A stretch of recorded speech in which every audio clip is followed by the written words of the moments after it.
नमस्कार। आज हम एक नए टॉपिक पर चर्चा करेंगे। संस्कृत व्याकरण का टॉपिक है पुरुष।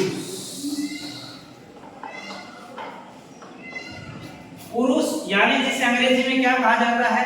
पर्सन कहा जाता है। क्या कहा जाता है? पर्सन। अंग्रेजी का जो पर्सन है वही संस्कृत का पुरुष है। अब इसकी परिभाषा देखिए। परिभाषा क्या होती है? परिभाषा होती है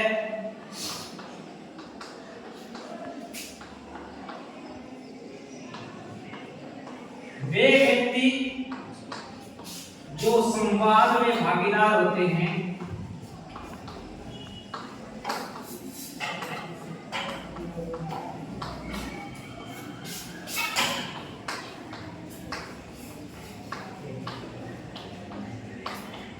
उन्हें क्या कहा जाता है?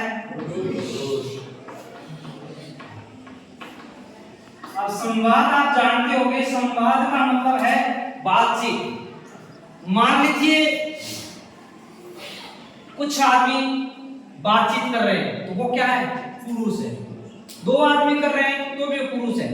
पर दो आदमी क्या करते हैं? कई बार खुद की बात करते नहीं है, किसी तीसरे की चुगली करते हैं, तो उनके लिए तीसरा भी पुरुष है। तीसरा क्या है? पुरुष है, क्योंकि वो उस बातचीत में प्रत्यक्ष रूप से तो नहीं है, परंतु वो अप्रत्यक्ष रूप से उन दोनों लोगों के द्वारा चाहे चुगली का ही माध्यम क्यों ना हो लाया गया है, तो वो भी वहां पुरुष है। अब आपसे प्रश्न पूछ लिया जा सकता है कि भाई साहब आपने बता दिया कि जो बातचीत में भागीदार होते हैं, जो बातचीत करने वाले व्यक्ति होते हैं, जो श्रोता वक्ता या किसी तीसरे के बारे में चर्चा करते हैं, तो उन्हें हम पुरुष कह सकते हैं। पर ये पुरुष जनरली होते कितने प्रकार के हैं? तो इसका उत्तर है कि पुरुष के प्रकार कितने हैं? तीन। पहला है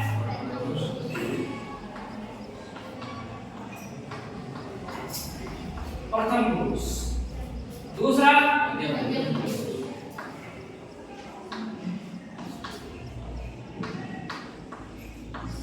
मध्यम पुरुष, और तीसरा होता है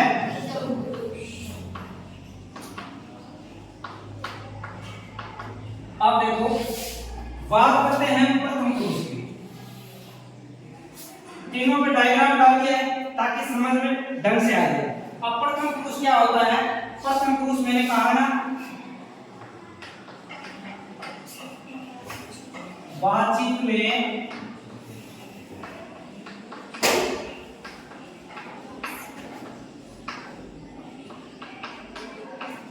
तीसरे के बारे में चर्चा की जाती है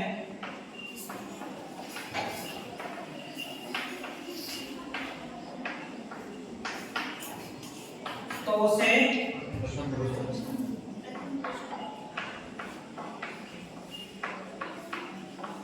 प्रथम पुरुष या अन्य पुरुष। तीसरा मतलब अन्य। तीसरा मतलब क्या है? अन्य। जब दो आदमी मिलकर के किसी अन्य व्यक्ति की चर्चा करते हैं, किसी अन्य व्यक्ति का जिक्र करते हैं, तो वो क्या है? प्रथम पुरुष है। मैं इसके उदाहरण बाद में दूंगा आपको। पहले हम चर्चा कर लेते हैं मध्यम पुरुष की कि भाई मध्यम पुरुष किसे कहेंगे। प्रथम पुरुष तो समझ में आ गया कि दो आदमी जब चुगली करते हैं, तो तीसरा क्या है? भाई दो लुगाइयां सुने हैं कि डावड़ी पबाड़ी लुगाई तो पट खड़ी है। अब बाढ़ लुगाई की अन्य पुरुष। Are you understand? मारवाड़ी खाटी बागड़ी। तो वो जब चुगली में तीसरा पात्र होता है, क्योंकि तीसरी चुगली सामने तो होती नहीं, सामने वो तो लोखल मार दे, जूत दे दे। तो चुगली का जो छुपा हुआ पार्ट्स होता है जिसपे घंटों बिताए जाते हैं, वो जिसके बारे में चुगली करते हैं वो क्या है? प्रथम पुरुष। और इसे अंग्रेजी में क्या कहते हैं? फर्स्ट पर्सन कहते हैं। क्या कहते हैं? First person. ये अंग्रेजी का सेकंड पर्सन है, ये अंग्रेजी का थर्ड पर्सन। अब देखो, सॉरी, ये अंग्रेजी का थर्ड पर्सन है, ये अंग्रेजी का फर्स्ट पर्सन है, क्योंकि ये थर्ड पर्सन मतलब तीसरा व्यक्ति। समझ गए? ये थर्ड पर्सन है, ये फर्स्ट पर्सन है, ये सेकंड पर्सन है। अब मध्यम पुरुष, मध्यम पुरुष की परिभाषा होती है बातचीत में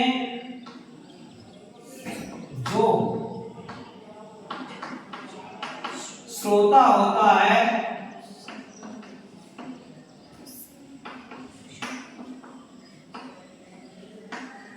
उसे मध्यम पुरुष कहते हैं।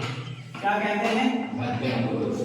यानी जिससे बातचीत की जाती है वो मध्यम पुरुष है। मान लीजिए राम और श्याम दो खड़े, अब राम श्याम से बातचीत कर रहा है तो श्याम वहां क्या है? श्याम से बात कर रहा है तो श्याम बीच वाला है, मतलब श्याम से बातचीत हो रही है तो श्याम मध्यम पुरुष है, ठीक है ना।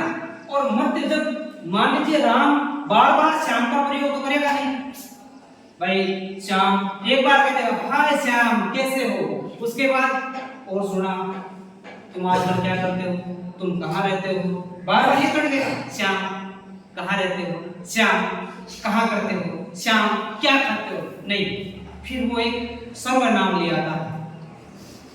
सर्वनाम मतलब श्याम जो संज्ञा है उसके स्थान पर एक नया शब्द ले आता है जो जेन्युलेशन के लिए हम प्रयोग करते हैं, तुम, चलते ना तुम। अब अपने संस्कृत में वचन होते हैं 3, तो तीनों वचनों में जो आपका जो युष्मत शब्द का रूप होता है, युष्मत, युष्मत उसका जो कर्ता कारक है वो हमारे लिए मध्यम पुरुष है। युष्मत शब्द का कर्ता कारक क्या है? मध्यम पुरुष। तो इसके उदाहरण क्या है? त्वं, युवाम, युयम। अब ये बताओ कि मैंने ये पुरुष क्यों बताए? पुरुष कहाँ काम आते हैं? पुरुष आते हैं क्रिया लगाने में, कि कौन से कर्ता के साथ कौन से पुरुष की क्रिया लगेगी। जैसे तुम कर्ता आ गया, तुम पढ़ते हो, हैं? तो तुम मध्यम पुरुष की पठ धातु की क्रिया आएगी। तुम एक वचन है तो एक वचन की क्रिया आएगी। तो हम क्या है? एक वचन है तो एक वचन में पठ धातु क्या मतलब है? पठ सी, पठ सी, तो तुम पठ सी। तो ये क्रिया लगाने में काम आते हैं। तो ये जो तीन मैंने लिखाए हैं वो क्या है? मध्यम पुरुष। मान लीजिए ये आपके कहीं हिंदी वाक्य आ गए और वहां आपको संस्कृत में कन्वर्ट करना है, ये कर्ता के रूप में दिए हुए हैं, तो ध्यान रखना इसके साथ एक वचन की क्रिया लगेगी मध्यम पुरुष, इसके साथ द्विवचन की लगेगी और इसके साथ बहुवचन की। तुम दोनों और तुम सब, ठीक है ना। ये बहुवचन, ये द्विवचन और ये एक वचन। क्रिया कौन सी आई है? मध्यम पुरुष। क्योंकि पुरुष पढ़ाने का मकसद ही यही है कि आपको क्रिया का ज्ञान हो जाए। नहीं तो आप मान लीजिए सह के साथ या मध्यम पुरुष की क्रिया लगा देते हो, कहीं लगा देते हैं ऐसे वैसे, तो उनको पता नहीं होता है। तो पुरुष अपने ध्यान में रहे कि भाई ये पुरुष है, मध्यम पुरुष है, इनके साथ क्रिया भी कौन सी आनी चाहिए? मध्यम पुरुष। कौन सी क्रिया आनी चाहिए? मध्यम पुरुष। अब उत्तम पुरुष की बात करते हैं, थोड़ी सी परिभाषा देख लेते हैं, उसके बाद इस पे आएंगे, थोड़ा सा और देखेंगे।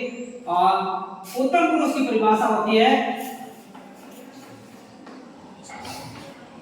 बातचीत में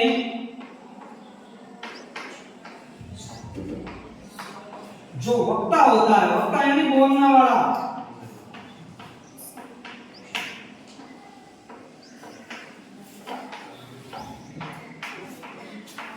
उसे उत्तम पुरुष कहते हैं। मान लीजिए मैं बात कर रहा हूं किसी से, वीरू से, शिव से, वीरू से, जिससे मैं बात कर रहा हूं, अब मैं क्या हूं? बात करने वाला हूं। वक्ता मतलब बोलने वाला, वक्ता मतलब बोलने वाला। तो जो बातचीत में जो बोल रहा है, बोलने वाला व्यक्ति होता है, वो क्या होता है? उत्तम पुरुष। और आप अगर खुद के बारे में बात कर रहे हो तो दूसरों के से ऐसे कहोगे, जैसे मैं शमशेर कल गोमती गया, शमशेर कल राजसमंद गया, शमशेर कल राजसमंद झील में छलांग लगा कर आया, ये नहीं कहोगे। आप क्या कहोगे? मैं कल गोमती गया, मैं कल राजसमंद गया। या फिर क्या होता है, कई बार बातचीत में मान लीजिए दो व्यक्ति थे, अब उसको जनरली क्या होता है कि आप मैं शब्द का प्रयोग जितना कम करोगे कामयाबी उतनी ही ज्यादा मिलेगी। मैं शब्द का प्रयोग कभी मत करना। आप दो लोग मिलकर कर रहे हो तो करना हम दो, मतलब सामने वाले का ये फील होना चाहिए हम होंगे कामयाब, चिंता मत करो हम कामयाब होंगे। भले ही वो अकेला मेहनत कर रहा है, आपका ये करना भी बहुत इंपॉर्टेंट है कि चिंता मत करो हमें कामयाबी मिलेगी, हम नाकामयाब नहीं होंगे। तो जहां दो व्यक्ति है वहां हम दोनों व्यक्ति एक साथ आ गए, एक बात कि हम दोनों ये करेंगे, हैं? ठीक है। कई बार क्या होता है कि आपको पूरी भीड़ को साथ लेकर चलना पड़ता है, तो कहते हैं साथियों चलो हम सब डरेंगे नहीं। अब यहां हम सब क्या आ गए, एक आदमी बोल रहा है और आवाज किसकी आ गई, सबकी आ गई, मतलब वो सबकी आवाज बन के दौड़ रहा है। तो हम सब मैं का बहुवचन है, हम दोनों मैं का द्विवचन है। तो यहां मैं, हम दोनों, हम सब, ये अगर आपके कर्ता के रूप में आते हैं तो आपको याद रखना है क्रिया उत्तम पुरुष की लगेगी। और उत्तम पुरुष के अपने इसके जो मैं शब्द है इसके लिए कौन सा एक सर्वनाम शब्द चलता है, अस्मद। अस्मद शब्द है ना, अस्मद कौन सा, अस्मद। अस्मद का जो कर्ता कारक है, देखो युष्मद का तो इसके साथ है, किसके साथ, मध्यम पुरुष के साथ। अस्मद का जो कर्ता कारक है वो यहाँ उत्तम पुरुष है। अब अस्मद का कर्ता कारक में क्या रूप होता है, देखो आप एक वचन में क्या होता है, अहम। द्विवचन में क्या होता है, आवाम और वयम। जैसे मैं जाता हूँ अहम गच्छामि, अहम गच्छामि। अब कई बार एक आदमी को हाथ पकड़ा के साथ ले जाने हैं, तो हम दोनों जाते हैं, वयम गच्छामि, वयम गच्छामि। और हम सब जाते हैं, कई बार क्या है नदी पार करने पड़ते सबको एक साथ मिला करके, तो वयम गच्छामि, वयम गच्छामि। तो यह जहां तक आएंगे अहम आवाम वयम, वहां आपको क्रिया कौन सी लगानी है, लास्ट वाली, प्रथम पुरुष, मध्य पुरुष और उत्तम पुरुष। तो लास्ट वाला जो उनके बीच नीचे दो देने का पुरुष वो लगाना है, उत्तम पुरुष क्रिया लगानी है, ठीक है ना। कौन सी लगानी है, उत्तम पुरुष। इसे अंग्रेजी में फर्स्ट पर्सन कहते हैं। फर्स्ट पर्सन मतलब एक तरह से ये अंग्रेजी का वो है, यही है। तो यहां आपको अब आते हैं कि ये हो गया, ये हो गया। यहाँ के उदाहरणों की बात करते हैं। यहाँ के उदाहरण अगर जनरली आप समझो तो इन छह को छोड़ दे, अहम, आवाम, वयम, त्वम, युवा, यूयम, इनको छह को छोड़ दे तो आपके ये बाकी जितने भी कोई आए वो यहां से कर दे। तुम भी निकल गए, हम भी निकल गए, बाकी सब यहां घुस गए, हैं? तो जैसे मान लीजिए वह बातचीत करते ना, वह आजकल ऐसा हो गया, वे दोनों, अब वह क्या तीसरे की बात है, या फिर मान लीजिए राम और श्याम बात कर रहे हैं घनश्याम के बारे में, अरे यार राम श्याम कह रहे हैं, राम घनश्याम नहीं दिखता है। अब घनश्याम क्या है, घनश्याम के बारे में बातचीत हो रही है। आप याद करना जो भी संज्ञा है, नाम है, वो सब हमारे, ठीक है। किसी का नाम राम जाता है, श्याम जाता है, घनश्याम जाता है, गाड़ी जाती है, जो भी जाता है, आपकी जो संज्ञा है वो यहां डालना है। उसके बाद एक अपने वह शब्द के लिए रूप चलता है सेट होते, वह वे दोनों वे सब। लड़की हो तो क्या कहते हैं, साथे का, ठीक है।